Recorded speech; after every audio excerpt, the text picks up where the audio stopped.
肯定是要费力的，把竹子劈成竹片，再编织成这些造型各异的竹艺品。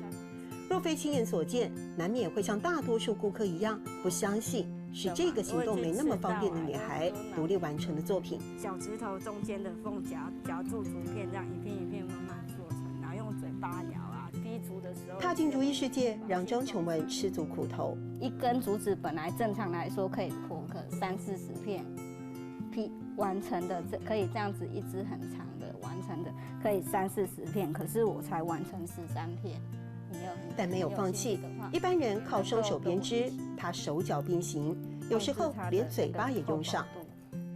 然后这个厚薄度我就会用这个大拇指去控制。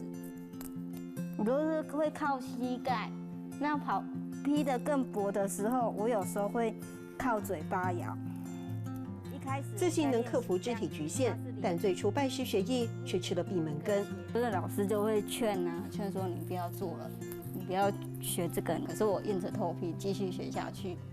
竹艺路上披荆斩棘，爸妈始终看着陪他上课学习，但绝不插手。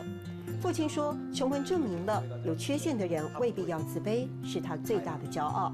这真的很精致，对，很细致，亚洲都还有哦，对不对？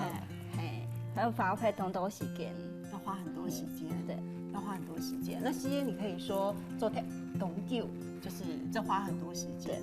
亚洲都还有哦，就这很细致，很精致。对，发配动都时间呢。